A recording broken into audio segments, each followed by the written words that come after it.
पूरे मैग्नेटिज्म को दो पार्ट में बांट करके लोग पढ़ते हैं। पहला पार्ट तो है मैग्नेटिक इफेक्ट ऑफ करंट, जिसको मॉडर्न मैग्नेटिज्म भी कहते हैं। दूसरा मैग्नेटिज्म एंड मैटर, जिसको लोग क्लासिकल मैग्नेटिज्म भी कहते हैं। यहाँ पर कुछ इम्पॉर्टेंट टर्मिनोलॉजी से हमें अवेयर हो जाना है, डिस्कस कर लेना है। तो सबसे पहला, जब मैग्नेटिज्म की बात हो रही है तो यहाँ पर मैग्नेट की बात होगी। और जैसा कि आप देख रहे हो, अगर हम मैग्नेट की बात करें तो मैग्नेट क्या है, एक स्पेसिमेन ऑफ मैग्नेटाइट है जो बेसिकली 4 प्रॉपर्टी शो करता है। पहला अट्रैक्टिव, दूसरा रिपल्सिव, तीसरा इंड्यूसिव और चौथा डायरेक्टिव।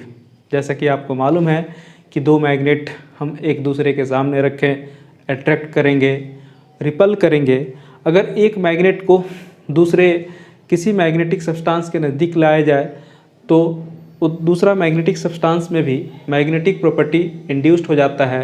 तीसरा मैग्नेट या नॉन मैग्नेटिक सब्सटेंस उसके साथ स्टिक हो जाएगा। ये प्रॉपर्टी इंड्यूसिव प्रॉपर्टी कहलाता है।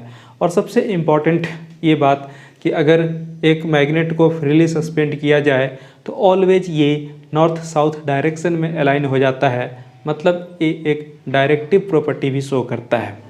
लेकिन इन सब में सबसे अहम और इम्पॉर्टेंट प्रॉपर्टी है रिपल्सिव प्रॉपर्टी। और रिपल्सिव प्रॉपर्टी ही मैग्नेटिज्म का बेसिकली श्योर टेस्ट है। जैसा कि मैं अगर आपको बताऊं कि आपके पास दो सब्सटेंसेस हैं, है ना, आपने पास लाए, ठीक है, वो अट्रैक्ट कर रहा है तो दोनों मैग्नेट हो सकता है, नहीं भी हो सकता है, ओके। लेकिन अगर वो रिपल कर रहा है तो रिपल्सन, जब हम लाइक पोल एक दूसरे के सामने लाएंगे तो ऑब्वियस है कि रिपल्सन का प्रॉपर्टी शो करेगा। इसका मतलब क्या है कि अगर हम मैग्नेटिज्म को टेस्ट करना चाहते हैं तो रिपल्सन को ही ध्यान में रखें, वो उसका श्योर टेस्ट है। दूसरी बात अभी मैग्नेट से रिलेटेड ये है उसके पोल्स, है ना। जैसे यहाँ पर मैंने एंड में दो, एक नॉर्थ और साउथ एंड या पोल बना करके रखा है। नॉर्थ और साउथ नाम इसलिए पड़ा क्योंकि मैंने बताया कि अगर आप एक मैग्नेट को फ्रीली सस्पेंड करोगे तो सस्पेंड करने के बाद से वो नॉर्थ साउथ डायरेक्शन की तरफ अलाइन होगा। जो नॉर्थ की तरफ एंड हुआ उसको नॉर्थ पोल, जो साउथ की तरफ अलाइन हुआ उसको साउथ पोल बोल देते हैं। उसको N या S से डिनोट कर लेते हैं।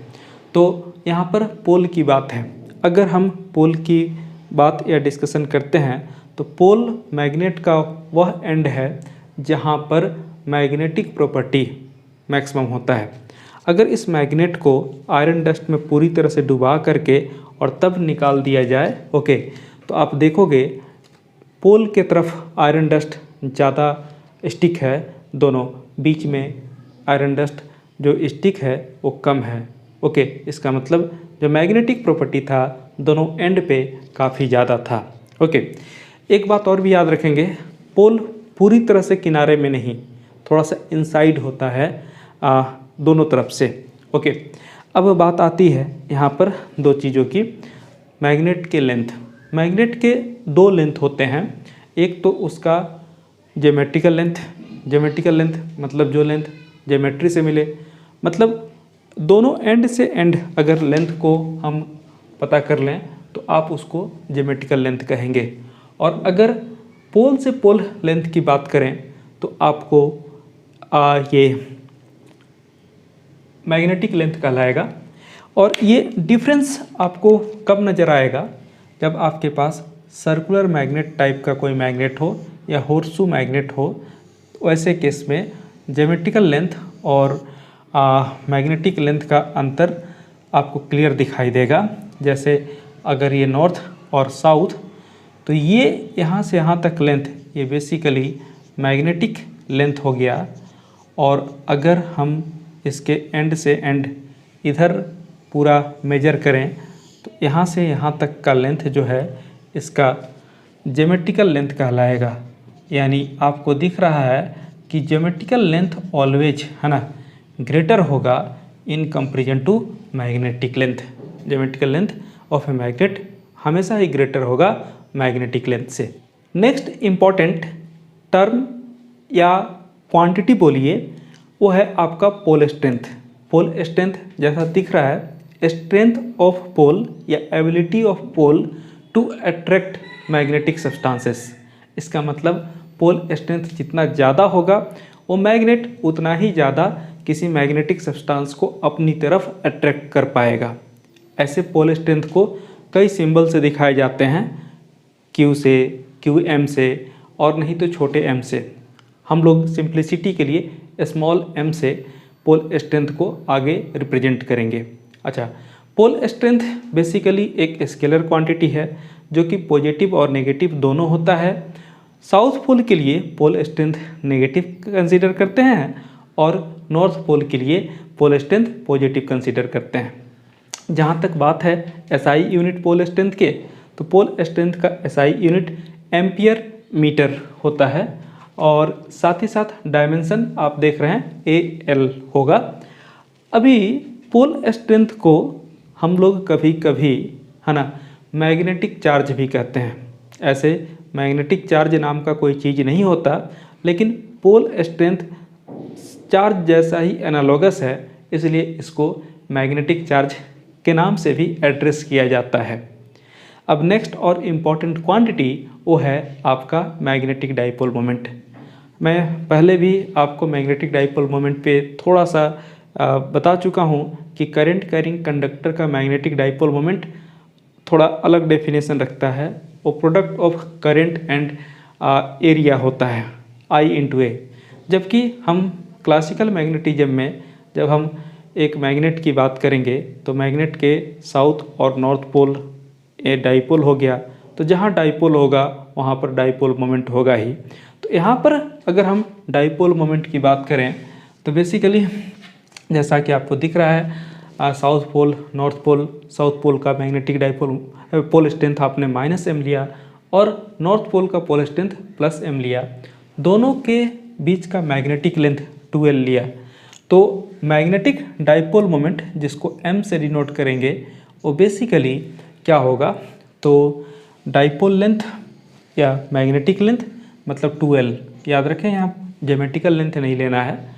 और दूसरा pole strength of any pole, either pole, यानी m से मल्टीप्लाई कर देंगे। तो ये हो गया आपका magnetic dipole moment of a magnet. Okay, अगर यही magnetic dipole moment current carrying conductor का डिफाइन करना हो तो आप नंबर ऑफ टर्न n हो तो Ni/A भी लिखते हैं, वो अलग चीज़ है, डिफरेंट चीज़ है। जब हम वहाँ पर डिस्कस किए थे तब वो बात आई थी। अभी यहाँ पर एक और चीज़, वेक्टर फॉर्म में अगर आप लिखना चाहें तो m पे वेक्टर, तो यहाँ पर 2L वेक्टर इंटू m लिख सकते हैं। इसका साफ मतलब है कि magnetic dipole moment vector quantity है, पहले भी हम लोग बात कर चुके हैं। और चूँकि ये वेक्टर क्वांटिटी है तो डायरेक्शन इसका बेसिकली साउथ से नॉर्थ, डायरेक्शन साउथ से नॉर्थ की तरफ होता है, याद रखेंगे। नेक्स्ट अगर हम इसके SI यूनिट की बात करें तो SI unit magnetic dipole moment आप क्लासिकल में बात करें, मॉडर्न में बात करें, दोनों एक ही होगा। यहाँ से देखिए लेंथ के लिए मीटर और m के लिए आपने एम्पियर मीटर लिखा हुआ है, यानी into ampere metre, metre metre multiply हो करके एम्पियर मीटर स्क्वायर। और यहाँ से भी देखिए I/A, I करंट एम्पियर और A एरिया मीटर स्क्वायर वही होगा। एंड डायमेंशन की बात अगर आप करना चाहें तो कर सकते हैं A/L²। ओके, कौन सा, व्हेन, है ना, ए मैग्नेट इज कट परपेंडिकुलरली, मतलब कैसे, ये एक मैग्नेट है, ओके, नॉर्थ साउथ वाला, इसको 20 से काट देना है, 20 से काट देना है, तब क्या असर होगा इसकी बात करनी है। तो देखिए ये आपके पास एक मैग्नेट इस तरह से है, साउथ पोल नॉर्थ पोल, एकदम बीच से परपेंडिकुलर इसको काट देना है यहाँ से।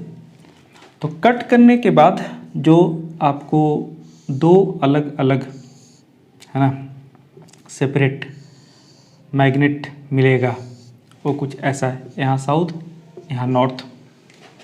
और एक बात मालूम है कि मैग्नेट को कितने भी पार्ट में काटें एंड में पोल आ जाना है। तो यहाँ पर आपको नॉर्थ आ गया, यहाँ पर साउथ, यानी ये दो मैग्नेट बन गए।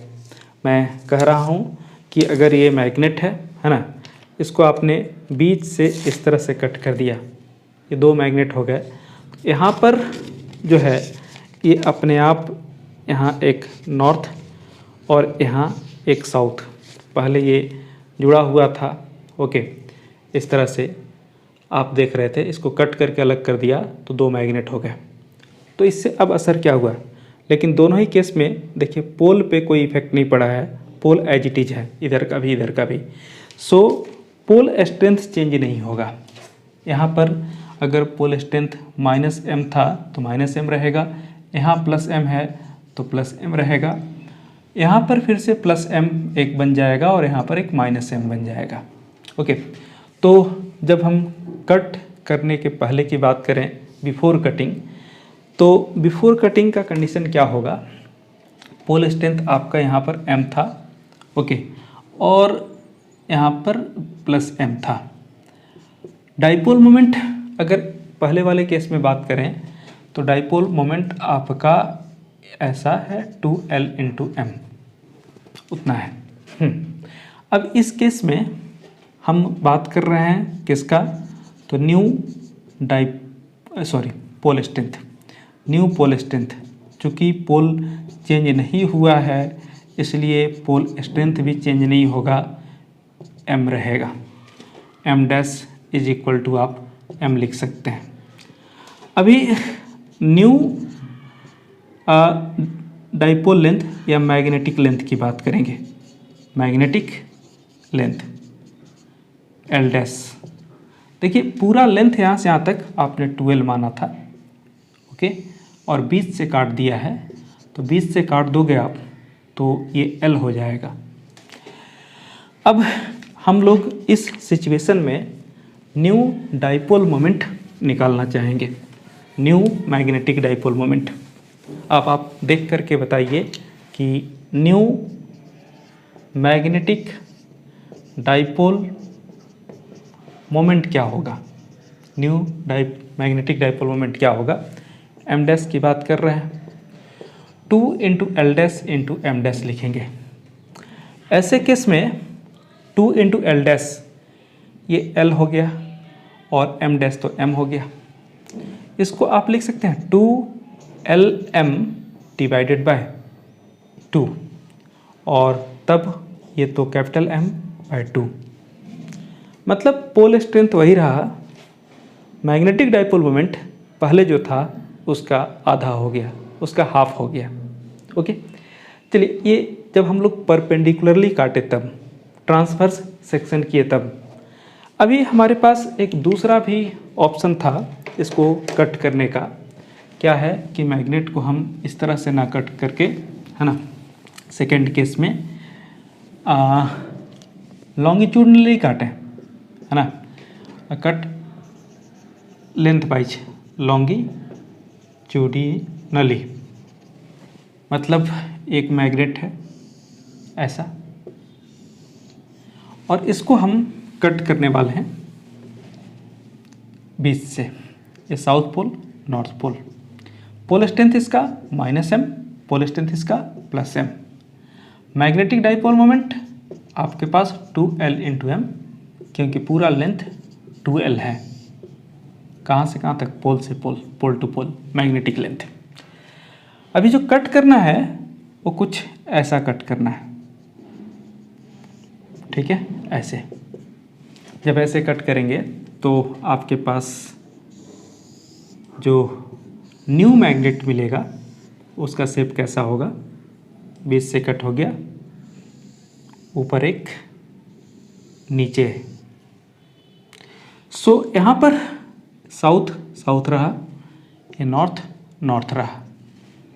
अब इच पार्ट की बात कर रहे हैं, इच पार्ट के लिए न्यू पोल स्ट्रेंथ, चूँकि आप देख रहे हो कि आपका ओरिजिनल मैग्नेट कुछ ऐसा था, ठीक है, ओरिजिनल मैग्नेट कुछ ऐसा था और आपने अब इस तरह से कट किया इसको ऐसे, तो आप देखो दोनों मैग्नेट में पोल कटे हैं और कट करके हाफ हुए हैं।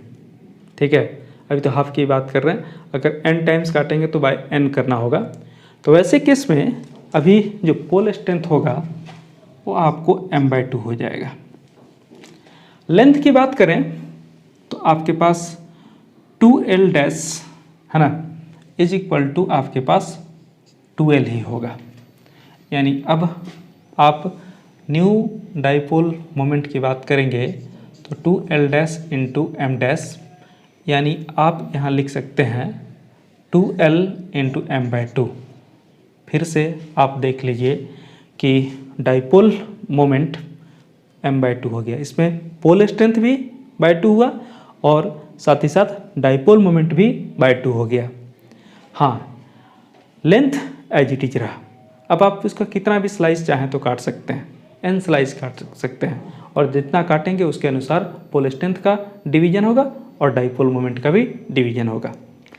अब एक और आपके पास सिचुएशन है कि जो मैग्नेट इस तरह से था उसको हम बैंड कर दें। ए मैग्नेट इज बैंड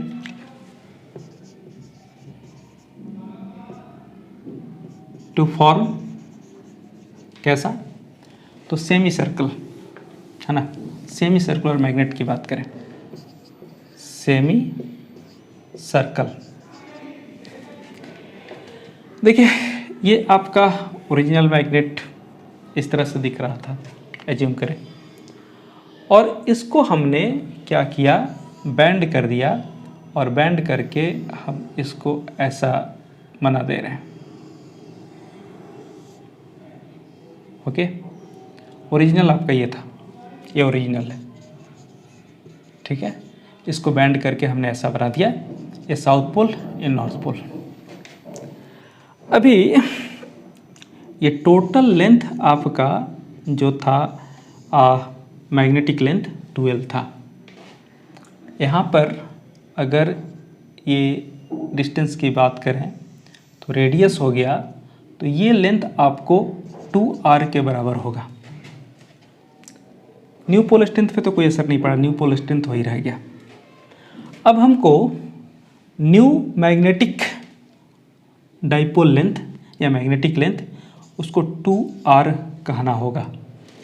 अब 2r कैसे मिलेगा ये फाइंड कर लें, तो न्यू डाइपोल मोमेंट के लिए हम क्या करेंगे है ना, इस वाले के लिए 2r रखेंगे और m डैश के जगह पर तो m हो जाएगा। अब ये रिलेशन कैसे पता चले, ये रिलेशन पता करने के लिए आपके पास एक पॉसिबिलिटी है कि इसका जो टोटल लेंथ है, इनफैक्ट हुआ क्या है वो समझ लीजिए। इस तरह का मैग्नेट था, इसको बैंड करके हमने इस तरह का सेमी सर्कुलर शेप दे दिया है। अब पोल स्ट्रेंथ तो नहीं बदला क्योंकि पोल कट नहीं हुआ है, चेंज नहीं हुआ है, लेकिन इसके बावजूद चेंज जो हुआ है डाइपोल लेंथ। अब डाइपोल लेंथ आपको निकालना पड़ेगा, तभी जा कर के न्यू डाइपोल मोमेंट की बात कर पाएंगे। चलिए ठीक है, ओके। तो इसका जो पेरीमीटर है इसके पेरीमीटर के बराबर होगा, या सरकमफेरेंस बोले, सेमी सरकमफेरेंस। तो यहाँ से सेमी सरकमफेरेंस कितना होगा, तो आपको पता होगा 2πr जो होता है वो पूरा सरकमफेरेंस सर्कल का होता है। यहाँ पर πr is equal to 2l के बराबर हो जाएगा। इसी को आपने कन्वर्ट किया है इसमें, तो उसके केस में r is equal to 2l divided by pi. तो यहाँ पर हम 2 तो रखेंगे, r के जगह पर 2l by pi and into m dash के जगह पर m। तो यहाँ से क्या हो गया 2lm, ये capital M pole strength original वाला, और ये आपको 2 डिवाइडेड बाय पाई, ये नया मैग्नेटिक डाइपोल मोमेंट। इस तरह के भी बेंडिंग सिचुएशन पे, कटिंग सिचुएशन पे क्वेश्चंस बोर्ड तथा कंपटीशन दोनों में आपको मिलेंगे।